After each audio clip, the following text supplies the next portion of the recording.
Крепкое рукопожатие, уверенный и позитивный взгляд. Своим настроением Рустам Минниханов пришел зарядить Есть коллектив добрая хоккейного традиция. Акбарса. Есть добрая традиция. 2 раза точно мы встречаемся. Это минимум. Если кубок будет, 3 раза будет точно. Акбарс – наша любимая команда. Это бренд республики. Республика гордится своим хоккеем. В межсезонье Акбарс провел массовую перестройку состава, сменив почти всех лидеров. Пришел новый главный тренер Анвар Гатиятуллин. Сегодня идет переформатирование команды, новый тренер, новые задачи. Задача одна, конечно, хорошо сыграть. А наша задача болеть за вас. Будем обращаться к Всевышнему, чтобы год был удачный, меньше травм было, ну и удачной, хорошей игры, хорошего сезона. С большим уважением. Не будем обсуждать там, где, когда, что было.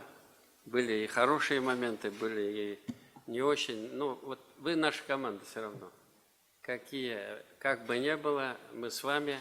На базе барсов есть все необходимые условия для тренировок. Анвар Гатиятуллин отметил, команда провела хорошую подготовительную работу перед предстоящим сезоном. В команде все понимают, что перед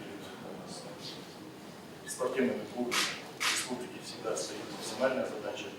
Акбарс – визитная карточка республики. Понимаем.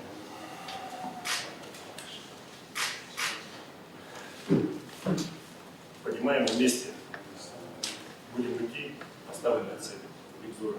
Лидер команды Дмитрий Яшкин вручил Рустаму Минниханову брендированную одежду с символикой клуба. Спасибо большое, президент. Для вас.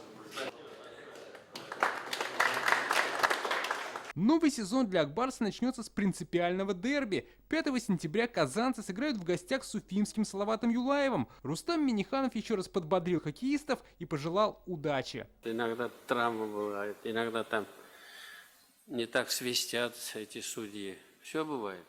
Но все равно победим. Дмитрий Аринин, Марат Хусаинов, ТНВ, Казань.